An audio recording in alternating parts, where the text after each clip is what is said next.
Not only does yeast and bacteria that are pathogenic in the gut thrive there, they end up learning how to eat sugar and carbs. So a lot of times I think when people go keto and lower carb, that's wonderful because you're kind of lowering these populations. But there's no way to really starve them out. I look at testing, people are super keto, they're still there. And then if they lick a straw bite, all of them flare and bloom. And you can see them on testing, yeah. And then they don't eat that way because they get bloated, brain fog, or fatigued. Yeah, but we can permanently make these changes, yeah, by changing the terrain. Usually if immunity's hit, which it usually is 98% of the time, we rebuild immunity. We use a lot of mushrooms, we use certain polyphenols, and as Patrice Canny knows, and you've read his work so exclusively, all the polyphenols feed Akkermansia and bifidobacterium. So again, that's another way we keep and anchor those ABC flora. I call them Akkermansia, bifidobacteria longum, and the Clostridiolas, ABCs. And all the centenarians have these. We need these to carry our lives through to longevity, not just when we're doing like workouts and HIIT.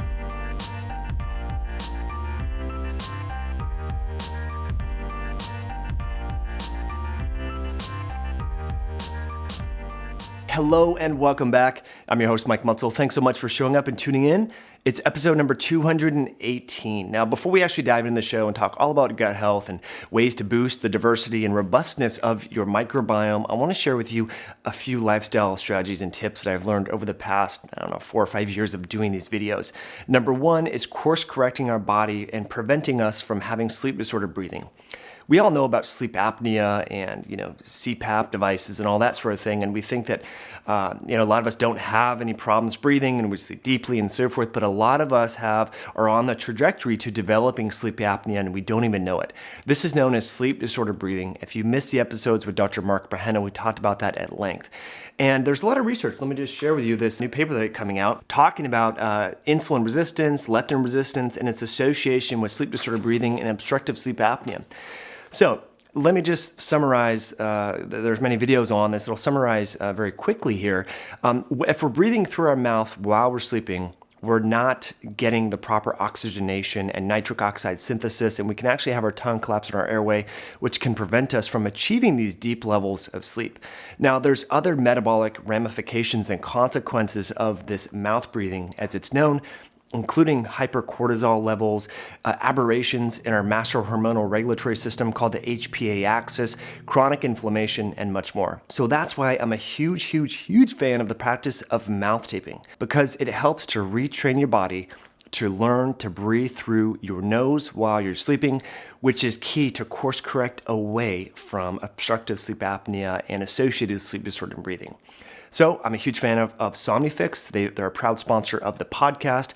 I absolutely love this device. It's a hypoallergenic mouth tape that will help your body to relearn how to properly breathe through your nose while you're sleeping for full oxygenation, increased nitric oxide synthesis while you're sleeping, and deep restorative REM sleep cycles. So check it out, help support the podcast. Click the link below. You can go to somnifix.com. That's SOMNIFIX.com. Now, when you start embarking on, and getting better deep sleep, more restorative sleep, you're probably going to want to exercise more and eat better because your leptin levels will be in check. You're not going to have insulin resistance and blood sugar aberrations. And therefore, you may actually qualify for lower rates on your life insurance. And that's why I'm a huge fan of Health IQ. You see, they understand that there's a difference. There's an actual difference in outcomes compared to just being absent of an overt disease compared to being vital. And I'm sure you may feel vital when you eat better, when you exercise, when you get good deep sleep. If you eat a low-carb ketogenic style diet, your chances of getting diabetes and heart disease are much lower. And therefore, Health IQ can help you save money on your life insurance premiums. It's an awesome service. I love the company's mission. They're really honoring the work that people like you and I are doing to maintain our high levels of health. So please, if you know someone that's healthy, that has dependents, loved ones, see if they can qualify and get a free quote by going to healthiq.com/HIH. You can do this on your mobile device or an iPad. Again, it's healthiq.com/HIH. Just see if you can get a free quote and save a little bit on your life insurance for participating in health promoting activities. So with that, let's dive into it and talk all about gut health with Grace Liu. Hello, my friend. It's Mike with High Intensity Health. Thanks so much for tuning back into another episode. Today, we're going to take a deep dive into poop, the microbiome, gut health, and much more with Dr. Grace Liu. She's got a great website, great podcast, and she's really an expert in this space. She's a doctor of pharmacy. And you go to a lot of seminars, you're meeting the researchers. We were talking offline about Patrick Canny from Brussels, I think he is now. And yes, I've been wanting to, when I was actually in London, we were going to connect, and then it was tough because he's doing something at King's College in London, but he was in Brussels, so we couldn't make work. But let's launch with that. So endotoxin, metabolic endotoxemia, this huge aspect of health that people don't understand. People don't, and we don't really have great techniques to measure right now. Actually, I was thinking of a way to somehow make a smartphone app with a little device where you just urinate on it and get your LPS level, or so you can kind of know what is leaking out from all the bacteria. The bacteria, the gram-negatives, release something called LPS on their cell wall. And we can, all testing right now for academic studies, they can test for it. It's not always accurate. They have to kind of calibrate, and you have to kind of compare studies. They're not always accurate.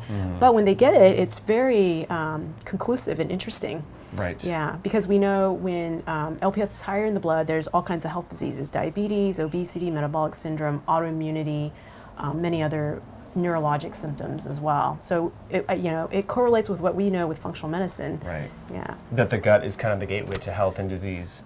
And so you said Precisely. LPS, and I said endotoxin. So let's talk about the differences. Yeah. I think endotoxins is kind of like the big umbrella. It could be biotoxins. It could be anything toxic, I think, coming from endogenously in the body. So it could be fungal, viral, bacterial, or even our own production, maybe, let's say, right?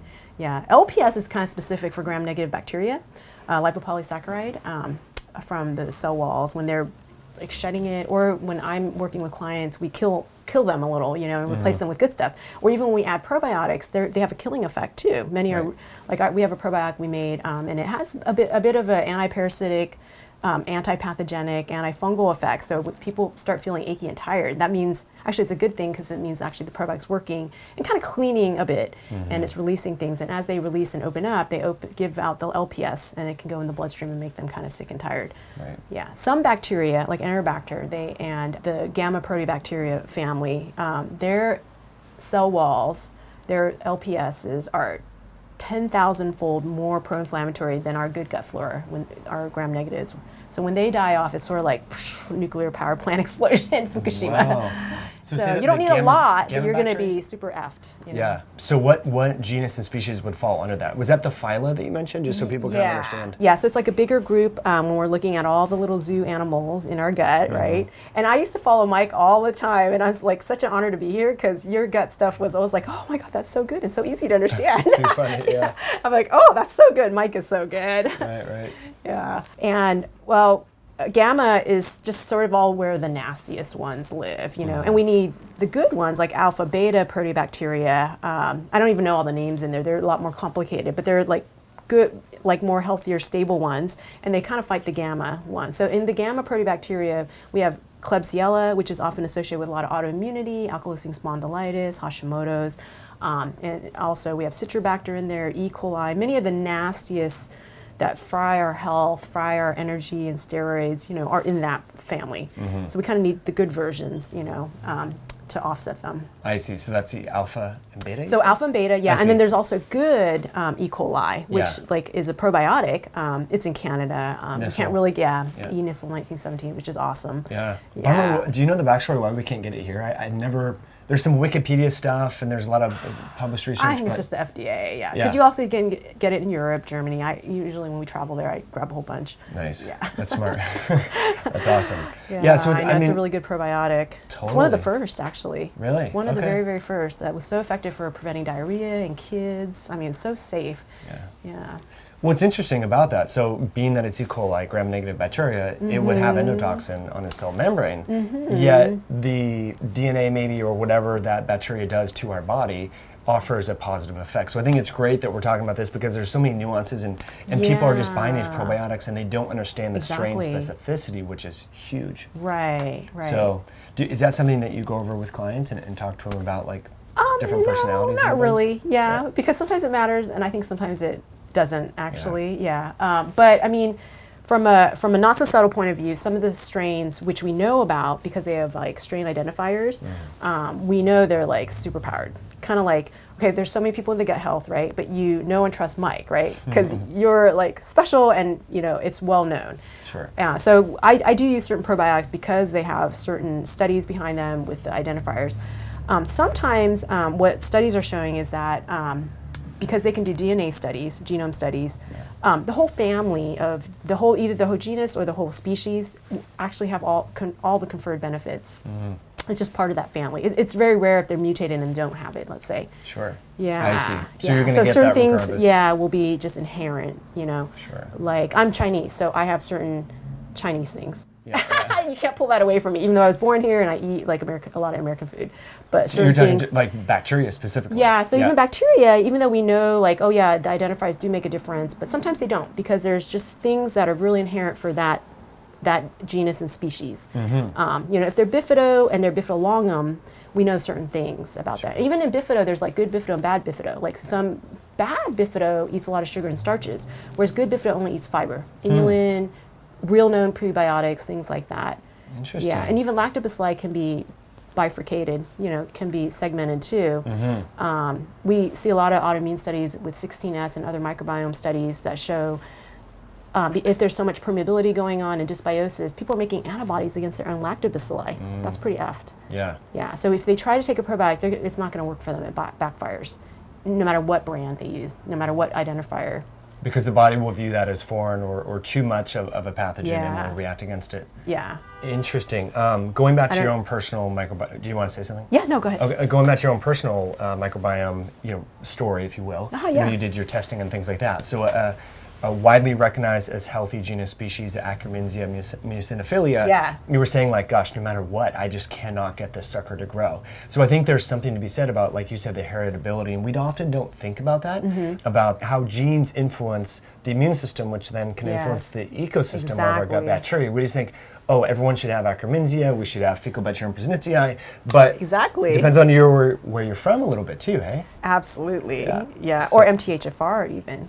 Yeah, there's a lot of mutations that actually affect our gut microbiome. And so for myself and my clients, there's a certain pattern that sometimes emerges. A lot of people have the COMT warrior gene, the VE158, and they have like zero pain receptors, so they just like go, go, go, go, go. So even if their gut's inflamed, they don't have perception for it. And that can be a good thing or bad thing, because sometimes pain is a good perception. It can tell you to stop. Too much. Yeah.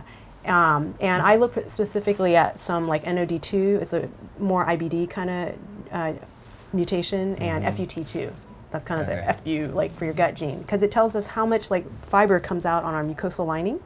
And if you're mutated there, you're non-secretor. It's either heterozygous or homozygous. If you have even just one, what it's associated with is less Akkermansia, less Bifidobacteriolongum, and all the other good ones, Faecalibacterium and Clostridiolus, all the really good ones. And the reason is because you can't make as much fiber on your own mucosa to attract them. You need to attract them and anchor them. And so having this disability means probably, I think somehow we lost it.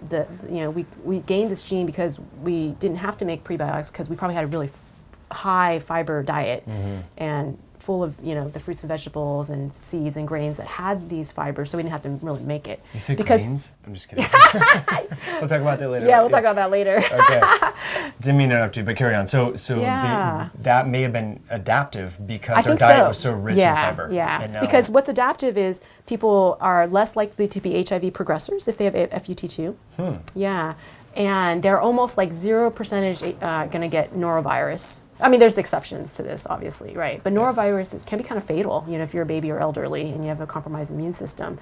So it was probably favored at some point. Right. But now it's terrible. Like all my clients seem to have this mutation. They're non-secretor. It's quite common, actually. It can be 40 to 60% depending on the geographic location, and makes my job, a bit harder and stuff, because we're trying to anchor things, and it can just get a little bit harder because we, have other like inflammatory things to deal with at the same time. Trying to bring these characters in and trying to resurrect them is critical, because that's the turning point for health, actually. Yeah, when we start seeing these come in, it's great. All the health symptoms that someone may deal with chronically can start going away, like whether it's allergies. I have a lot of clients tell me, oh my gosh, every year I get sinus allergies, well, whatever, asthma.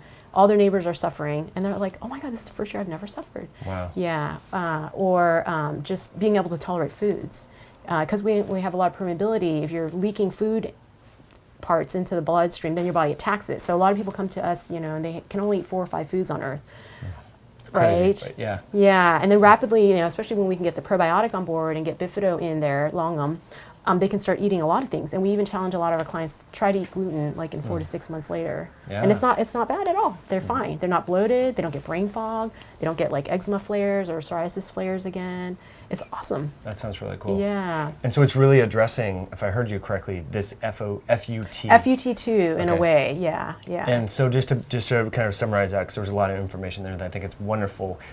If you have the SNP, then basically like your soil, if you want to talk about the bugs, it's not as deep, and so stuff doesn't really grow on the epithelial lining. Is that what we're saying? Exactly. Interesting. Yes. Yeah. And then you said NOD2 before that, and that's related to, is it oxidative stress? Is that kind of what? I forgot what it does exactly, the pathway, but it's highly associated with IBD, a lot of inflammatory bowel disease, which is autoimmune. Sure. So it's not a very common mutation, but when people tend to have it, their guts are kind of, a lot more compromised and a little harder to treat a bit. Yeah, these are the clients that are usually endometriosis plus 1 or 2 other conditions. They may have PCOS plus Hashimoto's, But I love identifying these different genetic blueprints, right? Yeah. Because it gives us faster ways to bypass them. And once we know what they are, that's why it's so hard. And they may go to dozens of practitioners before they find the right one, that can identify those and get a faster pathway for them. Yeah. That is so neat. So I'm sure there's a lot of gene testing companies that look for this, but what's your go-to?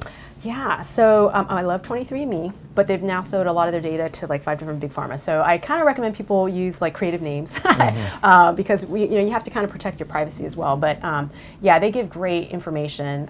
There's different chips which elucidate like pages and pages of data. And Sterling Hill has a wonderful app called Sterling's app. I don't know if you use that at all. I've heard about it, but yeah. Yeah, we read a lot of the programs from there, and for just $30, you get this wonderful report that puts into segments like different categories of health and what the mutations are. So it's kind of easy to read. If there's a lot of red, not so great.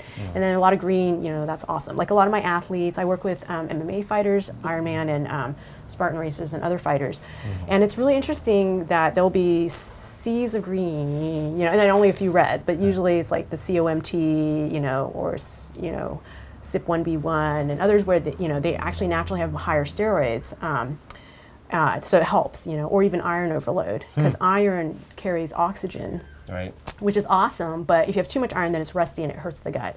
So they have a combination of certain patterns. And I see this a lot in my moms and my executives because there's just this common theme, they're really go-getters. Yeah. Yeah, So really brilliant, that really smart, yeah. bears out in the gene testing. You can see it, yeah. And I don't believe the genes are important all the time, Sure. because once we're not inflamed, these are all turned off. It's not a big deal anymore at all. Yeah. That's awesome. That's really, really cool. So let's talk a little bit, I don't want to deviate too much, but the conversation of SIBO comes up a lot. And so many people, like you said, some people are only eating 5 things, and they're so scared of this diverse diet. So a big theme, any microbiome research will tell you is dietary diversity is key for microbiome diversity. Microbiome diversity is key for stability. So we want a diverse diet, but then so many people are so limited. So can we ever get back to that? If you have SIBO and that, and if so, how do we do that? Yeah, absolutely. Like our probiotic is really safe for SIBO in like 99% of cases, because these are actually the strains that belong in the small intestines. SIBO stands for small intestinal bacterial overgrowth, and they're usually missing. They've either not come down longitudinally through mom, through the birth canal. Either they got formula or they're C-section babies. Or mom got blasted with antibiotics at birth, which happens a lot. If you're C-section, you usually get an IV PICC line for antibiotics. It's a safety precaution, so there's no like abdominal complications and things like that. Or baby gets a lot of antibiotics growing up. 1 ear infection, and then bam, once you get an antibiotic, and then you're more susceptible for more future infections, and that goes, the whole vicious cycle. So they lose all the strains that are normally found in our Bifidobacterium probiotic, and they're no longer in the small intestine to protect it, and then you get permeability. And with antibiotics, we see fungal overgrowths. How many times someone takes an antibiotic and then they're told by the pharmacist, oh, be careful, you might get a yeast infection, right? That's what happens with our gut. We get yeast infections, and they're very silent. and hard to diagnose. And not only does yeast and bacteria that are pathogenic in the gut thrive there, they end up learning how to eat sugar and carbs. So a lot of times I think when people go keto and lower carb, that's wonderful because you're kind of lowering these populations. But there's no way to really starve them out. I look at testing, people are super keto, they're still there. And then if they lick a straw bite, all of them flare and bloom. And you can see them on testing, And then they don't eat that way because they get bloated, brain fog, or fatigued. But we can permanently make these changes, by changing the terrain. It's all about the terrain. Usually if immunity's hit, which it usually is 98% of the time, we rebuild immunity. We use a lot of mushrooms. We use certain polyphenols. And as Patrice Canny knows, and you've read his work so exclusively, all the polyphenols feed Akkermansia and bifidobacterium. So again, that's another way we keep and anchor those ABC flora. I call them Akkermansia, bifidobacteria longum, and the Clostridiolas, ABCs. And all the centenarians have these. We need these to carry our lives through to longevity, not just when we're doing like workouts and HIIT. Right. There's more of that. That's amazing. So the ABCs, and so the polyphenols, are, again, just like the fibers. Some people are scared of polyphenols. Oh, They're really? like, polyphenols from onions, like that. I get bloated from that. And even Julie Matthews here in the Bay Area, she talks about that. So she restricts the. She's trying our probiotic like right now. Nice. That's awesome. So, but I'm glad you reinforced that. I mean, balsamic vinegar, high in polyphenols, it increases bacterial diversity. Anything with color, any fruit, vegetable, herb. So what are some of your favorites you recommend for specifically gut health? I personally love like elderberry. I love the polyphenols in something called pycnogenol. I'm sure you're aware of that. Pine bark. Pine bark, which is super great for many skin, collagen, wrinkles. That's why I take it. It like reduces all my scarring like immediately. But it's super powered for the guts because anything bitter and barky feeds our gut flora, especially the ABCs. I don't have too many special polyphenols. I try to eat my 8 colors every day. Nice. What do you do? What are your special ones? Just more colors, and stuff like that. Sprouted. I really like sulforaphane from broccoli sprouts, so that's something awesome. That's super bitter. I love it. And speaking of bitter, berberine, we know is a bitter herb and so forth, has a lot of good. But too high dose, actually, studies show knocks out lacto. Oh, really? And, okay. I think I saw one in vitro too for bifido. Interesting. So you're not a big fan? I'm not a fan of any high dose monotherapy, which is modern conventional therapy, medicine too, but we do that in functional by accident, right? That's how some of the SIBO protocols are. I'm kind of against all SIBO protocols. Really? That's cool. We have our own, but they're low dose. And they're always combined with antifungals, so we're kind of looking at the whole terrain, and sometimes even antiviral if that's a big problem for people, which it can be, like if you've had autoimmune. I used to have Hashimoto, so that's a component for my health pattern. But anyone with autoimmunity, anyone who's had their gateway down, because our gut is sort of like a hard drive, and if we don't have the gateways up and firewalls up, then we're exposed to anything. And the people who tell me, I never get sick, I'm like, but you end up with 2 cancers. Something's not right, your firewalls are down. You're just accumulating everything, that's good. Right? So polyphenols are just awesome, like super powered for most people, but the ones with FODMAPs can be an issue if they don't have the bacteria that break down FODMAPs. Right. Which can be bifido, Akkermansia, and all the mucosa bacteria. We need those to digest those phenols and stuff. Because they're right at the border where our small intestines are, where we normally digest food. If they're not present there, then you can't break down a lot of these foods. And what's special about bifidobacteria longum is it has like a shunt. A monosaccharide shunt, actually, and it even takes fructose and it makes it into special alchemy, into special food for everybody else in the gut flora. They're very, very altruistic in a way. Cool. And without this bifido shunt, I think a lot of studies show when this strain's missing or a lot of the bifido missing, they end up with NASH, non-alcoholic fatty liver disease. So if you have all this fructose and other monosaccharides in the gut, they're not being digested or uptaken and assimilated into the body. They're going, guess where? To the liver, and then it's going to make the liver all fatty. You're making pate out of your liver. No good. And even I see clients who are super healthy, super perfect diet, but they got a high liver test, and they're not doing HIIT every day. It's not because of something alcohol ripping their muscle. So bifidolongum has this protein that will take in the stuff and create. Is it like a short chain fatty acid that it kicks out, or something along those lines? No, it's actually it exudes something called EPS, exopolysaccharide, on the cell wall, and they're feeding other flora with it. Wow. That is so cool. Yeah, so there's a whole zoo like going on there. Keystone species, we would say, because of how that. It's absolutely keystone. All the ABCs are keystone. Akkermansia are keystone, bifidolongum, and Roseburia, Faecalibacterium prausnitzii, Methano, Brevi is absolutely, a lot of them all are. Yeah. Yeah.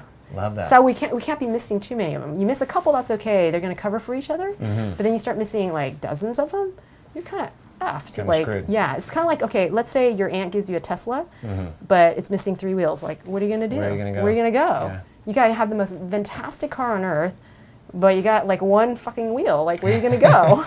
Yeah, that would be a major problem. That's our guts now, our modern guts. Right. Everyone's running, hobbling around on one wheel. Yes. And they may look fine and awesome and hot on the outside, and they may, but you talk to them, you go deeper, oh, they got butterback acne, you know, or they're agitated. They're like really agitated, got to control the whole environment, you know.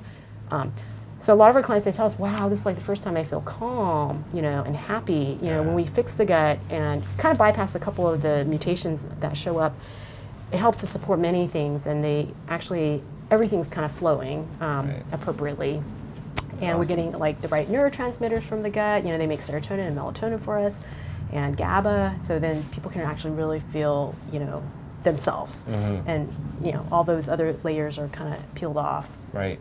Yeah, I mean, so many people are chasing it with allopathic, like green medicine. You know, so you're sick, you're tired, you're depressed, you can't sleep, so you need more GABA, you need more theanine, you need more, which serve a purpose. But I mean, as a parent, And you I know still do this. that. Yeah, it's a great crutch until we get there. Yeah, Right. yeah. But like you remember, like when your child couldn't really talk, but we knew they were irritated, they were constipated, or something's Yeah. wrong with their bowel, and then so Right. we, as humans, as adults, we kind of lose that connection. But anytime I'm extra irritable or can't sleep, it's usually I'm like, oh yeah, like my bowels are a little off. So it's such I'm a like that too. key- Exactly. Once we understand that, it's so essential. So trying to figure out why. And sometimes it'd be like 2 or 3 days later. Yeah. Yeah. That you realize, like, Yeah. oh, that's what it was. Yeah. Yeah. Oh, like I had that beer, and then like 2 or 3 days later, I might get the bloating. Like it's a little delayed because I have a tighter gut. You know, before like it'd be just, oh, you look at the beer, and I'd be like 10 months pregnant. Sure. But now, you know, if you have better health, you have more resilience against some of those downfalls. Buffering that. Yeah. But some people can't read the signs, and it's hard, and it may shift. Right. And as soon as they figure it out, it's like shifted to another state. Yeah. Or their baseline is so low that they're used to feeling that way all the time. Yeah, they're just used to that for not just months, it's like years or decades. Yeah. So going back to your own stool test, right? There was just certain bugs that you couldn't get to grow. I mean, should we worry about that, or are we focusing on just making the bugs that we do have happy and diverse, and obviously decreasing pathogenic and more inflammatory bugs? I'm of the like kind of Nazi. Like I think we should kind of be what our ancestors look like. Like you have to go and find your ancestors who are perfectly healthy, and then kind of look at their stool pattern, and that's a little difficult. But the next best to that are Centenarian studies, blue zone studies. As probably a lot of people are aware, there's a longevity movie coming out with Jason Prahl and his group, Michael Rosalind. And they really went and interviewed a bunch of centenarians, kind of like not National Geographic, but they did it in a more authentic way, and actually really looked at their diet. Like, oh yeah, they do eat saturated fat, you know, all day, you know. Wow. But what was really awesome is seeing how if you compare centenarians with us, and they have the gut flora, they have tons of Bifidobacteria longum. You know, they got tons of Akkermansia. They got huge diversity. And we're not talking about like hunter-gatherers out in the middle of like Africa who live near like one lake, okay? We're talking about like people who actually live in modern societies who have modern, you know, issues and modern, even modern healthcare. But what's so supremely neat is that these centenarians they were kind of actually poor, you know, and their diet was poor. And they also had poor healthcare. That means they didn't get very many antibiotics. But yet they were rich in health. No chronic diseases, no cancer, no asthma, allergies, or autism. And their gut microbiome is really kind of what I kind of strive for when I formulate our probiotic, you know, or when I'm working with clients, or when I'm reading studies, what to compare with. Because they have the strains that aren't found in the Western world, you know, regularly. Like we know now, like moms with celiac, you know, they end up with kids with celiac, and their breast milk is devoid of all Bifidobacteria longum. Wow. Oh yeah, none. I did not know that. Yeah, because our Bifidobacterium helps modulate enteropathy, inflammation-related gliadin, and probably does many other things too. You know, and we know they're missing a lot of lactobacilli. There's no diversity in lactobacilli. They do have diversity. They have diversity of pathogens in the gut. Yeah, lots of Klebsiella, Citrobacter. They don't belong in there at high numbers. Our Western world has 20 times more Klebsiella citrobacter in the gut compared to hunter-gatherers or other healthy control groups. So that makes a big difference. And in a way, when we look at our gut, it's like a financial portfolio. You know, we want to build for retirement and growth. Occasionally you're going to have liabilities in there, you know, or bad debt, whatever. But overall, you want to see like assets growing, right? And very, very little liability and debt. So that's kind of the way I look at the gut. We want it diverse, but diverse for assets, not for liabilities. You know, and then you want the good stocks, you know, Berkshire Hathaway, you know, Apple, Tesla, whatever you like that is growing well, and compound that. So the good strains, you know, Akkermansia, Bifidobacteria longum, if they're in a healthy context, they do a lot for us. They make us happy, whole, generate like lean muscles, right? And no diseases. Yeah. That is so awesome. They make B vitamins for us. Some of them even make carotenoids and retinols. They're factories for nutrition if we feed them well. Yeah. That is really cool. So probiotic like best practices, you know, with food, without food, before bed. Some like Tim Gersmar, he has some clients that are taking them as enemas. So where do people get the highest hit rate when they're taking probiotics? I think anyway, just get it in. Just get it in, yeah. I don't care how. Pill, tincture, you know, tablets, whatever. Yeah, whatever works. Food, I mean, food's awesome. But right now, even our food is not so diverse. You know, I buy my stuff from like, you know, Whole Foods and Sprout, and it's sterilized triple times, right? Chlorine, fluoride. Yeah. So if we can able to like have a garden like you and just, you know, be able to harvest, that's the best. Yeah. You know what's funny about that? So we have 17 chickens, and I put oftentimes raw eggs in my smoothies and coffee. We have not gotten sick once. I mean, knock on wood. Because your flora is probably super like diverse. Or their flora, because they get a ton of steps. They're just free ranging in our backyard too. So I think and you have no pesticides, no glyphosate, nothing like that. Right? Yeah. They're happy birds. Yeah, so I think it's key. So yeah, happy birds and exposure to these coexistence with these pathogens too. Is pretty interesting. So I don't know where I was going with that thought, but I think it makes a lot of sense, you know, for people just to grow their own Let's food. all visit Mike. Yeah, we want to build a retreat retreat in our backyard. Oh, I'd love that. That'd be awesome, right? So then like ferments, kombucha, now there's like coconut yogurt. Where do you stand on all that? I think they're all wonderful, absolutely. And if you make it yourself, that's even better. You know, if you have these like flora in your own kitchen, flourishing everywhere, that's even better. Awesome, yeah. Cool. Yeah, people can have a pet, but just be aware. A lot of pets, like my dog, came from a pound, and he probably got a lot of like vaccines, antibiotics, everything. So he's a little wonky actually, even with probiotics. So he's doing a little treatment right now. But your pets, like it's great, but you have to be careful because he you know, we take him to municipal parks, and those aren't so healthy, full of glyphosate. So we've kind of created a little mini issue, but because we don't have access to the farm. Sure. So glyphosate in like the dog playground because they want the grass green. All parks are like that. So you can't get away from that when you live in suburbia. It's tough. So what do you think glyphosate is doing? Is it the surfactants that are causing the gut permeability, or is just, you know, there's some issues, affecting bacterial loads? Sterling Hill's really amazing to read. She's brilliant. She produced the MTHFRsupport.com website with a wonderful report, and she's really on top of things. Same with there's a MIT researcher, Stephanie Seneff's amazing on glyphosate. Glyphosate's an oxalate, and so I don't really use much glycine in any of my clients either, like as a salt form. I try to avoid it. It's also a glyphosate. It's also an oxalate. And a lot of clients, when they are seen by, in our clinic, we do urine organic acid testing, so we can see the oxalates on testing. And the funny thing is, they all have like high fungal overloads.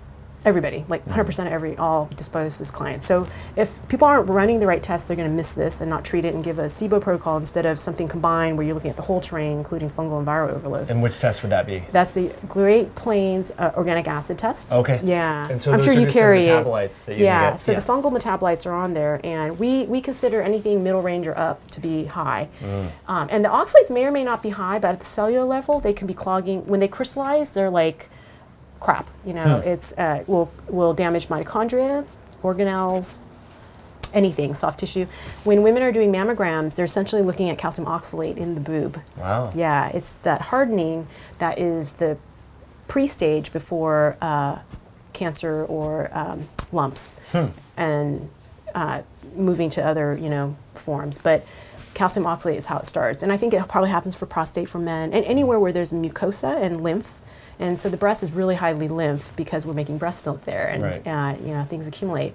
And we're supposed to have protective flora, but even after rounds of antibiotics, studies show then it ends up being staph and strap and E. coli here, and that's how mastitis can happen for moms when they're breastfeeding. Instead of having protective lactobacilli here and other protective flora, then they can be more at risk for mastitis, which is super painful. You never want that. Wow. So it's like dysbiosis of the breast. Never heard of that. Every That is tissue incredible. has a microbiome. Even the fallopian tubes, even of ovarian tissue, has like a microbiome. Wow. 'Cause anything that's open, it'll eventually and also there's translocation. So if the gut's permeable, like you're mentioning, bacteria and yeast can travel through our highways. Crazy. Yeah. So going back to the oxalate, the connection So between the oxalates and the fungus. connection is glyphosate. If you have had years of non-organic food, you probably already have a load. And then combined with if you have dysbiosis in your gut or other terrain, the combination of the oxalates makes so many things harder to treat. The biofilms become harder because when oxalates crystallize, especially with heavy metals, but when they crystallize, they're hard to get through, and you can't get drugs in there, you can't get botanicals in. And that's why some people get treated and then they come up with symptoms again 4 to 6 months later, because the biofilms will hold some of the parasites and pathogens that we're actually trying to work on, in functional medicine. Right. But glyphosate's a big problem. I mean, going organic helps, but a lot of times you have to do a little detox to actually unload the glyphosate because it's stuck and it's somewhere. Yeah, it's such a simple molecule. If you listen to look at her, Senef, and her amazing talks, and read Sterling Hill. Yeah, definitely want to. No, she's in the UK, Sterling Hill? I'm not sure exactly Or where she Europe? is. I Yeah, can't remember. I forgot what state. Yeah, so we had Stephanie Senef on the show, so Oh, if people want awesome. to check that out, I'll put a link below this video as well. Yeah, she's fantastic, but we didn't really talk So much. our strains in our probiotic break down glyphosate. Awesome. Yeah, I mean, we don't have the studies, but looking at strain level.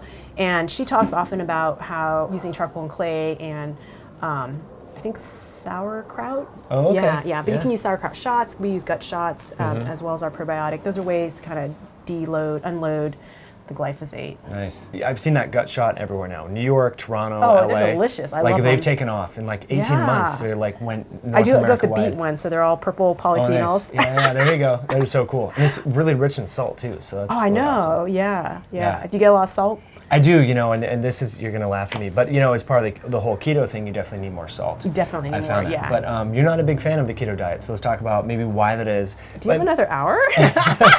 Yeah. Mike, What does it do to from your perspective, you treat a lot of clients that have gut issues, right? Yeah. And they come in with, they're on a keto diet or whatever. So you talked a little bit about how some people with fungal overgrowth, they go keto and they feel better because they're not feeding the yeast. But maybe long term, what do you think is going on there? When I look at centenarian studies, rarely are any of the societies that are centenarian studies keto. Yeah. They may be intermittent fasting, maybe 5 times a year for religious reasons, but they're not really IFing much either, and none are doing HIIT or CrossFit. Although I love them and I do some MMA training. But I think sometimes we fall into these traps, we think,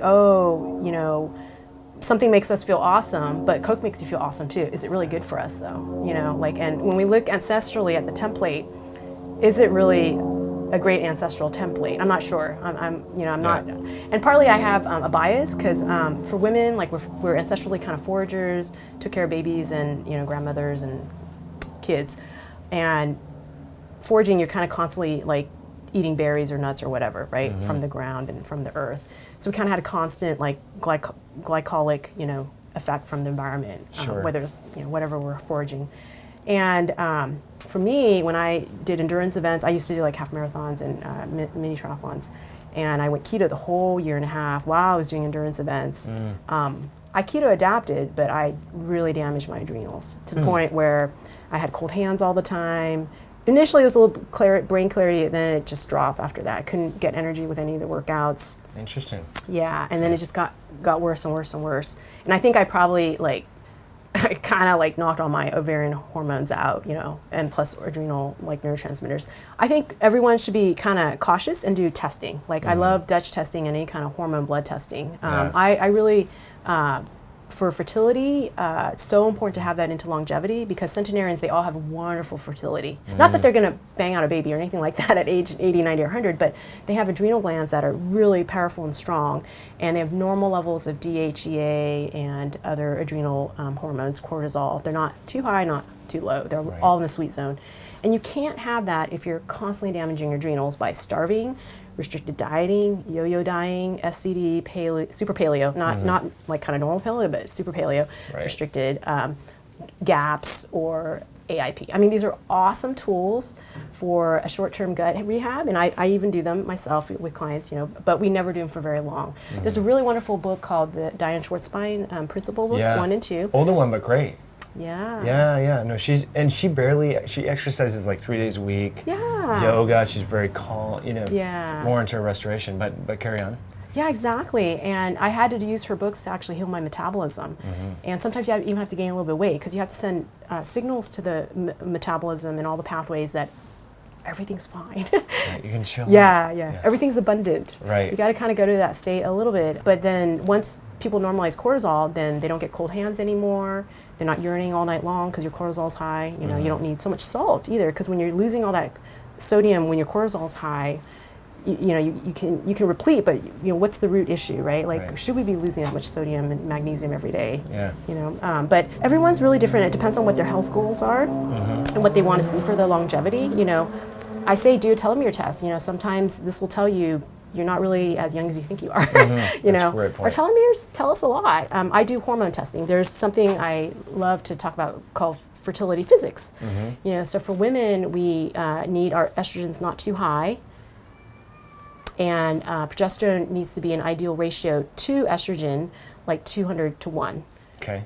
And then for men, they need 50 to 1 for testosterone to estrogen, with the estrogen not too high. Because you can have high estrogen and really high testosterone, especially if someone's stacking, and get that ratio. But if their estrogen is really high, you're still causing hyperproliferation and risk of cancer and gut problems. So, yeah, for me, I do a lot of these like kind of numbers game, you know, fertility physics things because it's for the gut. You know, we have to have certain hormones in place so we can regenerate and heal well, and not keep deteriorating. Right. That's a great point. So fertility physics, that's such an awesome way to kind of mnemonic to remember that.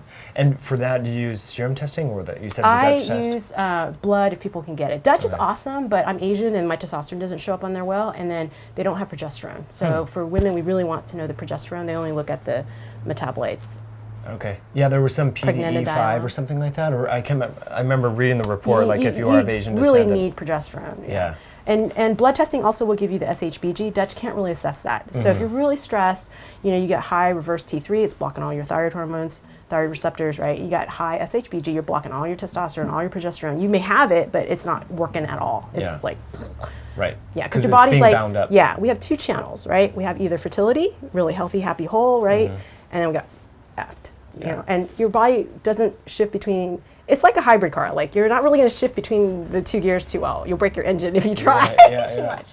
But we are hybrids. We can actually run on 2 kinds of fuels for sure, really efficiently, and that we need all the hormones actually for that. Yeah. Yeah. That's a great point. You know, we haven't talked about that very often. And fertility, being fertile is a proxy for being healthy. Yeah. And I think it's a great perspective, and it solidified in my head when you were talking about the Centenarians. And, you know, when I come across someone who seems very vital and healthy and things like that, you know, they're strong and have resilience and probably high hormone and a good libido. You know, in contrast, someone who's kind of sick, lethargic, tired, weak, probably is not thinking about sex and procreating. Not that that's the goal, right? But that is a proxy for health and longevity. So that's an awesome point. So for everyone listening, okay, if you're keto or you're high carb, whatever it is, like how vital are you? Like how is that sexual chi? Maybe, you know.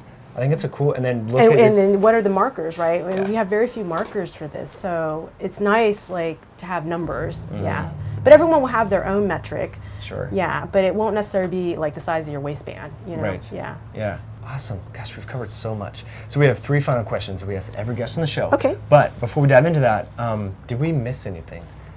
We talked a lot about the gut, endotoxin. What's your favorite probiotic? Yeah, so I Dirt. do. Akkermansia muciniphila, poop. if we could get it. I wish we can get Akkermansia. Just go to Belgium. Canny has it. Ah, he does? Yeah, Patrice Canny started studies last fall. Yeah. Okay. And he takes 10 grams of FOS fiber, which is Wow, the a short lot. chain for inulin, to keep his population there. He's amazing. The SIBO people would freak out. Oh, they would, I They'd be know. like, what are you doing? Right. But he's doing if all they the do 1 research. month of our probiotic, they can eat FODMAPs again. Right. That's It's just awesome. what's missing, right? Do you have Yeah. 4 wheels on your Tesla or 1? Yeah, you want definitely 4.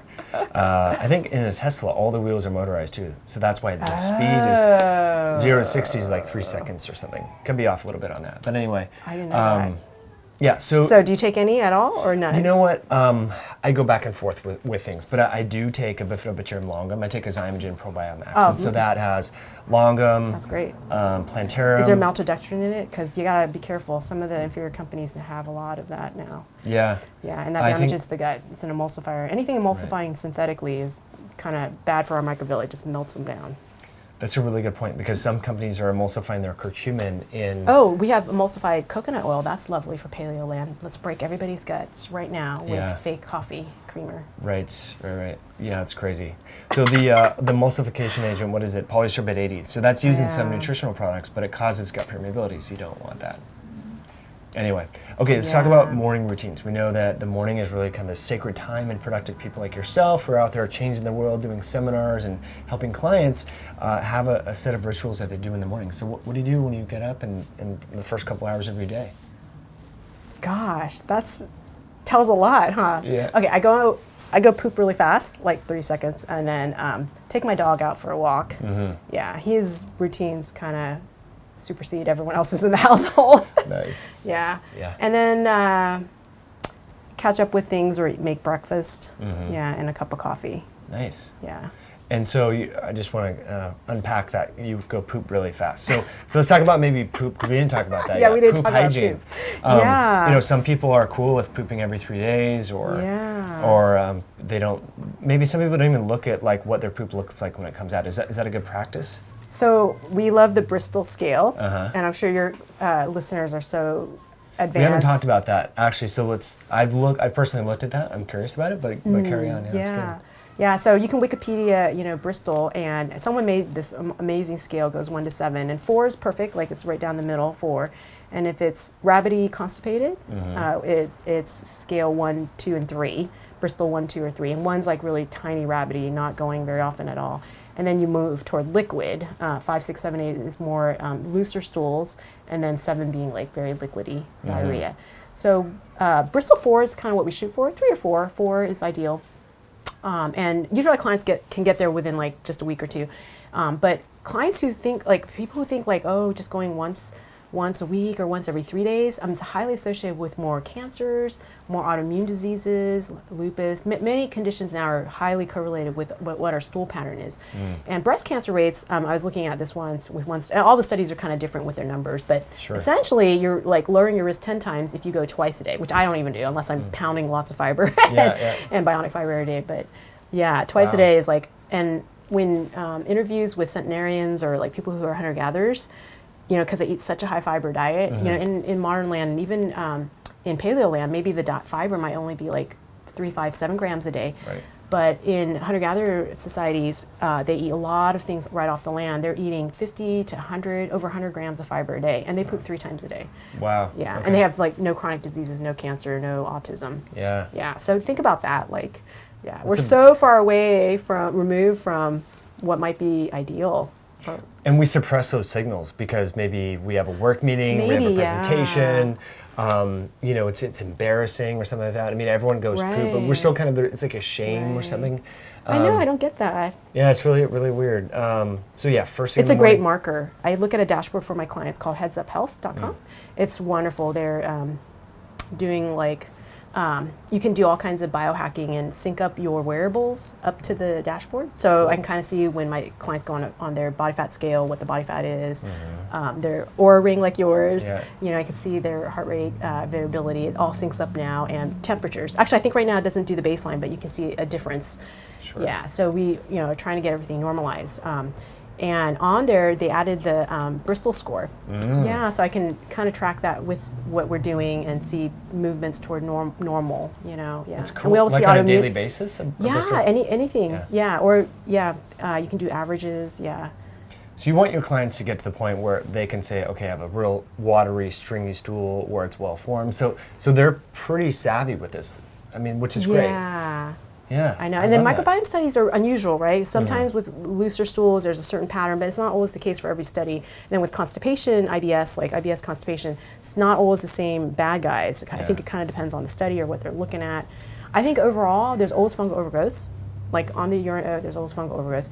But when we get to looser, like usually more parasites. And then when it's constipated, it's a little more Clostridium and E.coli. But in general, I mean, it can be really anything. But there's, Clostridium is like botulinum and tetanus, like they can cause neuromuscular like paralysis. So if there's an excess amount, you know, that can kind of paralyze for motility and neuromuscular joints, junctions in the gut, I think. So it just slows down. Yeah. So motility just comes to a halt, kind of, in a sense. Yeah. And they may be low on serotonin. You know, we get serotonin from good gut flora. Unfortunately, if you don't have enough serotonin, that affects motility too, because we have a second brain in the gut, and it requires serotonin for the motility. Yeah, so we do just add a little bit of 5-HTP sometimes, and 100, 200 milligrams a day will help with constipation. Awesome. Yeah. That's such a great tip. Never even thought about that. Yeah, we think just slamming magnesium citrate to like force it, override the system, but getting at the root cause a little bit, or at least kickstarting things with serotonin, that sounds really cool. There are a lot of different, and nourishing the gut. When we eat polyphenols, a lot of clients will notice like they add the green powder that we use. We love like Raw Reserve or Designs for Health, they're paleo greens. Any of these also can relieve constipation like instantly in a week. Yeah. Even though they're getting plenty of greens. Right. But it's a more highly concentrated form with a higher ORAC. Sure. Yeah. And those polyphenols help. And they're just supercharging the ABCs. Yeah. Love it.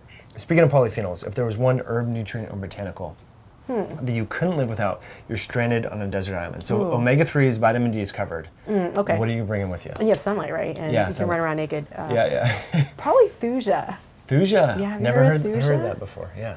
Let's talk about it. Yeah. You can take it orally or like put it on your skin. It does amazing things. Where is it's it like from? What does it antiviral, do? antifungal, anti-everything. Wow. And I think because it's so barky and bitter, it probably feeds like good flora. You can't chew too much of it. It's actually hepatotoxic. It can hurt the liver, So it's you get it from a whole herb, or is it it can be an alcohol extract. Cedar and trees, you know, have such great longevity. Many trees on Earth, like especially cedar, can be on Earth 50, 100, over 100 years. And they don't all burn down, right? But they're really healthy. They have certain chemicals that we get aspirin, which is a great anti-inflammatory. We eat a lot of foods that are high in salicylates, right? Aspirin comes from willow bark. The barks of long-living trees tend to be super protective, I think. Right. Yeah. Awesome. So say it again. Thuja. Thuja. So that's the bark of a what kind of a pine tree? Red cedar is a really good one. Cedar. Yeah. So how it keeps away moths. Cedar is like that great smell from a lot of forests. Yeah. Yeah. So that thuja might be play a role in like garden beds. So people make garden beds out of cedar because they're more resistant to degradation, and there could be some antimicrobial properties. So I remember I was like going back and forth between using cedar for my garden beds or hemlock. There was another one. There's a few other. They're just cheap because it was inexpensive. You don't want to like spend thousands of dollars. But what if your pet eats hemlock? I don't know how good that would be. Yeah. If they gobble a little bit. And juniper was one juniper, else. Juniper's pretty It's really toxic thick. too. Yeah. Isn't it? Oh, I have to. I don't look it know. up. Okay. Yeah, it's from Oregon. I guess it's just more sustainable, Yeah. than cedar for that Right. purpose. So I got a mix of cedar That's and awesome. juniper. Yeah. Yeah. What about barberry vine? You get some berberine in there. Yeah, throw it in there. Yeah, exactly.